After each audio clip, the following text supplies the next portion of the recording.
हरियाणा के मुख्यमंत्री मनोहर लाल ने शनिवार को गुरुग्राम में राजकीय श्रमिक दिवस समारोह में शिरकत की। इस दौरान सीएम मनोहर लाल ने श्रमिकों को बधाई और शुभकामनाएं दी। वहीं मुख्यमंत्री मनोहर लाल ने 20 श्रमिक और 15 उद्यमियों को सम्मानित किया। इस अवसर पर सीएम मनोहर लाल ने प्रदेश के श्रमिकों के लिए कई बड़ी घोषणाएं की, जिसमें श्रमिक के लिए 100 कैंटीन और 100 एम्बुलेंस शामिल है। इसके साथ ही सीएम ने 9 पुस्तिकाओं का विमोचन भी किया। रिपोर्ट देखिए।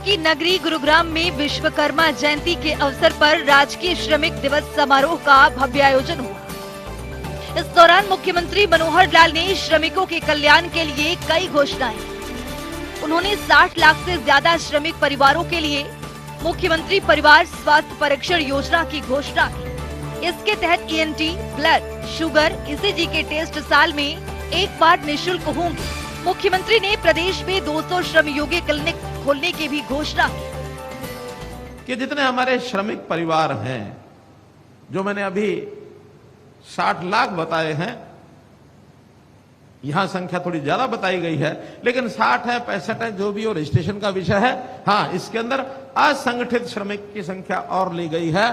तो सारे संगठित और असंगठित जितने भी श्रमिक हैं, उन परिवारों के लिए मुख्यमंत्री परिवार स्वास्थ्य परीक्षण योजना ये चलाई गई है कि किसी भी व्यक्ति के स्वास्थ्य का, हेल्थ का जो टेस्ट है, उसका जो परीक्षण होगा, उसका जो एग्जामिनेशन होगा, उस टेस्ट में ईएनटी टेस्ट है, ब्लड टेस्ट है, आई टेस्ट है, शुगर टेस्ट है, बीपी टेस्ट है, ईसीजी आदि, ये जो सब टेस्ट हैं, ये सब के सब साल में एक बार सभी श्रमिकों को ये लाभ जो है मिलेगा और ये निःशुल्क होगा। इसके लिए कोई पैसा नहीं लगेगा। सभी श्रमिक साल में एक बार, उनके परिवार, न केवल श्रमिक बल्कि परिवार, एक बार ये सारे टेस्ट फ्री ऑफ कॉस्ट, जो भी ईएसआई में भी इस व्यवस्था को लागू कराएंगे, हम केंद्र सरकार को कहेंगे, और हरियाणा सरकार के जितने भी प्रकल्प हैं उन सब में भी इसकी व्यवस्था रहेगी। इसी प्रकार हमारी बहुत सी डिस्पेंसरीज है, ईएसआई की भी है, हरियाणा सरकार की भी है, लेकिन उसमें स्पेशली जो मैंने पहले बताया कि कहीं भी श्रमिक जाकर के अपना इलाज करा सकता है, उनको चिन्हित करके हमने इसमें 200 श्रमिक यानी 200 क्लिनिक को श्रम योगी क्लिनिक के नाम दिया है। श्रम योगी क्लिनिक 200 क्लिनिक सारे प्रदेश में होंगी। जहां श्रमिक ज्यादा है वहां ज्यादा संख्या होगी, जहां थोड़े कम है, लेकिन हर जिला लेवल पर ये श्रमिक जो क्लिनिक्स हैं, बल्कि उससे नीचे सब डिवीजन लेवल पर भी ये सब कोई ना कोई जरूर होगी। तो ऐसे प्राथमिक जो स्वास्थ्य केंद्र हैं, उनकी श्रमिकों की जांच के लिए ये जो श्रमजीवी क्लिनिक ये हमने शुरू की है। मुख्यमंत्री ने कहा कि एडवांस लाइफ सपोर्ट सुविधा युक्त 100 एम्बुलेंस प्रदेश में उपलब्ध होंगी। वहीं सामान्य स्वास्थ्य जांच के लिए 44 मोबाइल मेडिकल वैन चलाई जाएंगी। उन्होंने कहा कि मुख्यमंत्री अंत्योदय परिवार उत्थान योजना में लोन लेने के लिए श्रमिक परिवारों की अब गारंटी देने की जरूरत नहीं होगी। कार्यस्थल पर श्रमिक की मृत्यु पर मिलने वाली सहायता राशि में बढ़ोतरी होगी। एम्बुलेंसेस, एक सामान्य एम्बुलेंस होती है, एक एएलएस जो एम्बुलेंस होती है, जिसको एडवांस लाइफ सपोर्ट एम्बुलेंस कहते हैं, उन्नत जीवन समर्थन एम्बुलेंस। अर्थात उसके अंदर केवल सामान्य एम्बुलेंस नहीं, बल्कि कोई भी व्यक्ति को कोई रिस्क हो गया, किसी प्रकार का उसका सीरियस बीमारी है, तो उसके अंदर ही जो सारा विषय उसका जो फिट रहेगा, उसके टेस्टिंग का, लाइफ सपोर्ट की जितनी चीजें हैं, उसमें जीवन रक्षक एम्बुलेंस में कुछ दवाइयां भी होंगी, एक डॉक्टर भी होगा, और ये सब 100 की 100 ऐसी एडवांस लाइफ सपोर्ट एम्बुलेंसेज ये पूरे हरियाणा में रहेंगी। जहां भी इसकी आवश्यकता लगेगी वहां उसको बुलाया जा सकता है और पेशेंट को निकटतम अस्पताल में और वहां भेजा जा सकता है। ऐसी 100 एएलएस एम्बुलेंसेज। इसके अलावा सामान्य जांच के लिए, जैसे एक्सरे है, आंखों की जांच है, कान से थोड़ा सुनने में कठिनाई है, फेफड़े की जांच है, बीपी है, वजन है, इस प्रकार की श्रमों की सहायता के लिए इसके लिए अलग से 44 mobile medical van x ray machine समेत फिट होकर के ये 44 मोबाइल वैन, मोबाइल यानी स्वास्थ्य वैन, मेडिकल वैन, इनको भी चलाया जाएगा। मुख्यमंत्री अंत्योदय परिवार उत्थान योजना, जिसका जिक्र मैंने किया, जिसके कैंप लगाए गए हैं, वहां कोई काम करने के लिए नौजवानों से कई बार बैंक लोन देने में दिक्कत करता है, उनके जो गारंटी मांगी जाती है, तो श्रमिक परिवार से अगर कोई ऐसा नौजवान होगा जो अपने काम करने के नाते से बैंक से लोन अपेक्षा करता है, तो उसकी जो गारंटी है वो गारंटी अब किसी को देनी नहीं पड़ेगी, बल्कि इस ऋणों के लिए जो बोर्ड है हमारा भवन और अन्य निर्माण श्रमिक बोर्ड, उनके परिवारों का कोई आदमी जाता है तो उसकी गारंटी ये हमारा श्रमिक बोर्ड जो है भवन और अन्य निर्माण श्रमिक बोर्ड, ये बोर्ड उसकी गारंटी लेगा और उनको सीधा सीधा लोन मिल सकेगा।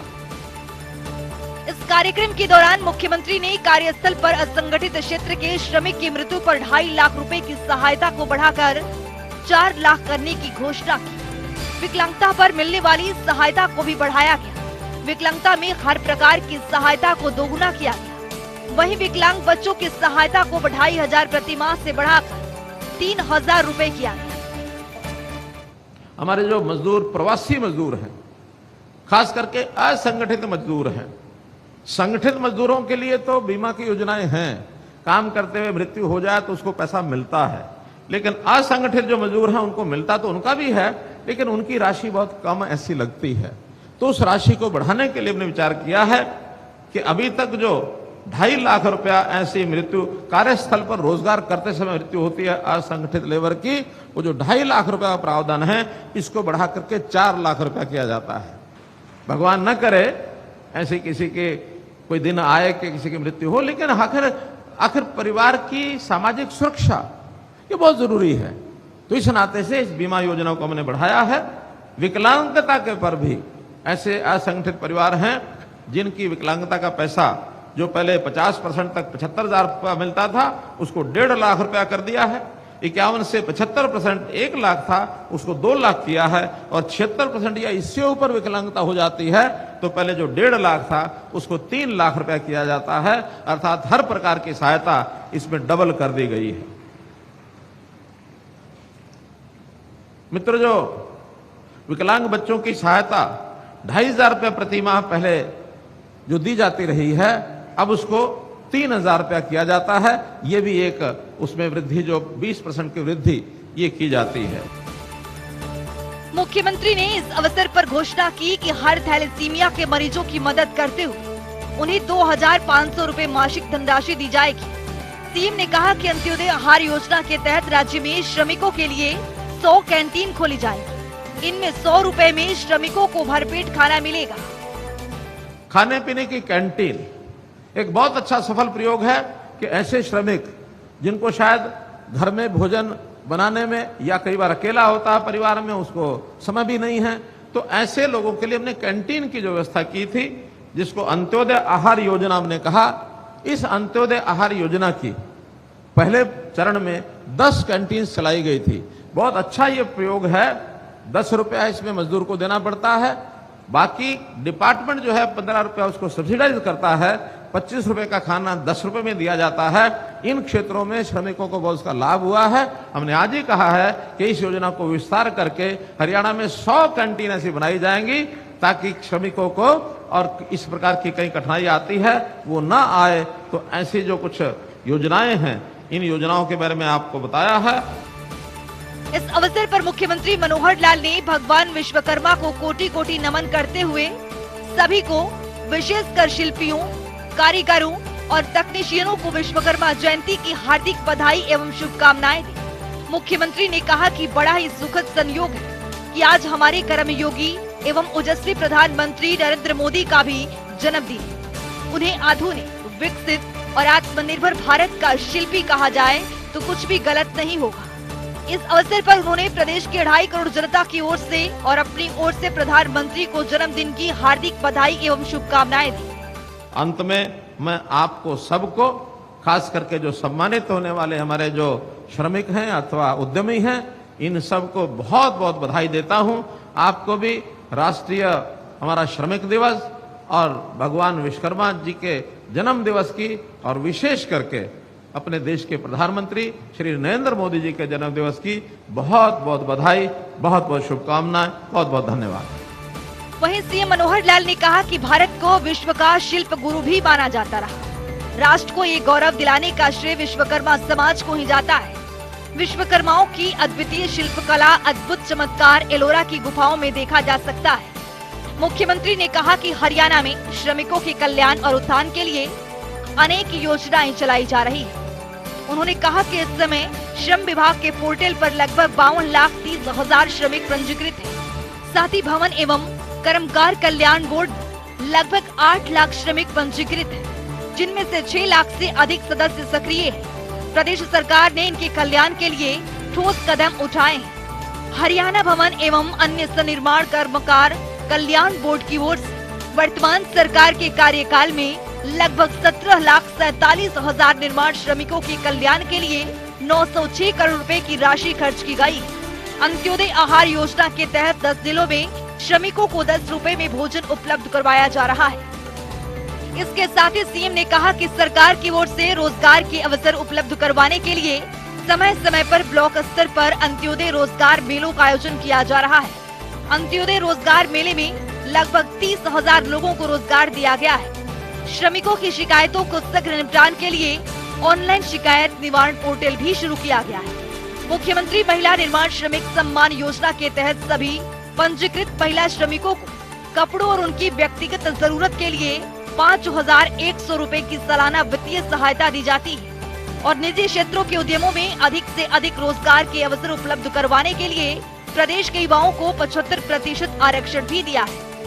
इसी तरह कई अन्य योजनाओं के जरिए श्रमिकों और उनके परिवार की बेहतरी के लिए कई योजनाएं चलाई जा रही हैं। मुख्यमंत्री ने कहा कि वर्ष 2020 में श्रम विभाग को आवंटित 49 व्यापार सुधारों को पूर्ण रूप से लागू करके हरियाणा पूरे देश में अग्रणी स्थान पर रहा है। उन्होंने कहा कि प्रदेश सरकार ने उद्यमियों को बेहतर वातावरण देने के लिए ईज ऑफ डूइंग को सुचारू रूप से लागू किया है। तो चलिए ग्राफिक्स के जरिए समझते हैं। गुरुग्राम में श्रमिक दिवस का किया गया आयोजन। आयोजन में सीएम मनोहर लाल ने शिरकत की। सीएम मनोहर लाल ने श्रमिकों को दी कई बड़े तोहफे। श्रमिक दिवस पर सीएम मनोहर लाल ने घोषणाएं की। कार्यक्रम में 15 उद्योगपति और 20 श्रमिकों को किया गया सम्मानित। कार्यक्रम में सीएम मनोहर लाल ने श्रमिकों को किया संबोधित। सरकार ने श्रमिकों के कल्याण के लिए उठाए कई कदम। स्वास्थ्य सेवाओं को बेहतर करने के लिए कई व्यवस्थाएं शुरू की। दूसरे राज्यों के मुकाबले हरियाणा प्रदेश उद्योग में आगे बढ़ रहा है। योजना के लिए खोले जाएंगे 200 श्रम योगी क्लिनिक। संगठित असंगठित श्रमिक परिवारों के लिए योजना की शुरुआत की। मुख्यमंत्री स्वास्थ्य जांच योजना की शुरुआत की गई। श्रमिकों के लिए हरियाणा में 100 अत्याधुनिक एम्बुलेंस होंगी। आंख कान की जांच के लिए चलाई जाएंगी 44 मोबाइल वैन। मोबाइल वैन में श्रमिकों की आंख कान की होगी जांच। श्रमिकों को लोन के लिए गारंटी नहीं देनी होगी। लोन की गारंटी श्रमिक बोर्ड की ओर से दी जाएगी। बीमा योजना के तहत बढ़ाई गई बीमा राशि 2.5 लाख से बढ़ाकर 4 लाख रुपए की गई बीमा राशि। मुख्यमंत्री ने कहा कि सरकार ने युवाओं को रोजगार के अवसर उपलब्ध कराने, उन्हें स्वरोजगार के लिए हुनरमंद बनाने, डिजिटल तौर पर दक्ष बनाने और अपना कारोबार शुरू करने की काबिल बनाने के लिए अनेक नई पहल की शुरुआत की है। इनसे हमारे युवाओं में एक नए उत्साह का संचार हुआ है। युवाओं को परंपरागत व्यवसायों के साथ साथ आधुनिक व्यवसायों में भी प्रशिक्षण देने के लिए हरियाणा कौशल विकास मिशन बनाया गया है। इसके तहत लगभग 2 लाख युवाओं को प्रशिक्षित किया गया है। युवाओं को उद्योग की जरूरत के अनुसार प्रशिक्षण देने के लिए उद्योग मित्र योजना चलाई जा रही है। वहीं औद्योगिक प्रशिक्षण संस्थानों व तकनीकी संस्थानों में विद्यार्थियों को उद्योग की जरूरत के अनुरूप प्रशिक्षण दिया जा रहा है। वहीं कार्यक्रम में केंद्रीय मंत्री राव इंद्रजीत सिंह ने कहा कि प्रधानमंत्री नरेंद्र मोदी के नेतृत्व में देश आगे बढ़ रहा है। कोरोना काल के बाद देश की जीडीपी तेजी से बढ़ी है। उन्होंने कहा कि हरियाणा में इंडस्ट्री का बड़ा हिस्सा गुरुग्राम में मौजूद है। हरियाणा की इंडस्ट्री का देश के विकास में बड़ा योगदान है। वहीं हरियाणा के श्रम एवं रोजगार राज्य मंत्री अनूप धानक ने अपने संबोधन में कहा कि मुख्यमंत्री मनोहर लाल के नेतृत्व में श्रमिकों का सम्मान बढ़ाने की परंपरा शुरू हुई है। उन्होंने कहा कि श्रमिकों के कल्याण के लिए सरकार ने उच्च शिक्षा, स्वरोजगार और वित्तीय सहायता प्रदान कर रही है। श्रमिकों और उनके आश्रितों को अनेक योजनाओं से लाभान्वित किया जा रहा है। साथ ही श्रमिकों के बच्चों को 1 से 8वीं तक निःशुल्क पुस्तकें और वर्दी उपलब्ध कराई गई है। तो चलिए ग्राफिक्स के जरिए समझते हैं। राज्य की प्रगति में योगदान के लिए श्रमिकों को किया गया सम्मानित। 20 श्रमिकों 15 उद्यमियों को अहम योगदान के लिए किया गया सम्मानित। श्रम रत्न पुरस्कार प्राप्त करने वाले एक श्रमिक को 2 लाख रुपए का सम्मान। श्रम भूषण पुरस्कार प्राप्त करने वाले एक श्रमिक को 1 लाख रुपए का पुरस्कार। हरियाणा श्रम वीर और श्रम वीरांगना पुरस्कार पाने वाले श्रमिकों को मिला पुरस्कार। 18 श्रमिकों को 51 हजार रुपए का दिया गया पुरस्कार। श्रमिकों के कल्याण के लिए उद्यमियों को मिलेगा हरियाणा राज्य सुरक्षा। कल्याण और स्वास्थ्य पुरस्कारों से श्रमिकों को नवाजा गया। सीएम ने राजकीय श्रमिक दिवस समारोह में पुस्तिका का विमोचन किया। श्रम एवं रोजगार विभाग की योजनाओं पर आधारित 9 पुस्तिकाओं का विमोचन किया। इस अवसर पर विधायक संजय सिंह, श्रम विभाग के अतिरिक्त मुख्य सचिव डॉक्टर राजशेखर बुंदरू व अन्य वरिष्ठ अधिकारी गण मौजूद रहे। जनता टीवी के लिए पवन सिवर की रिपोर्ट।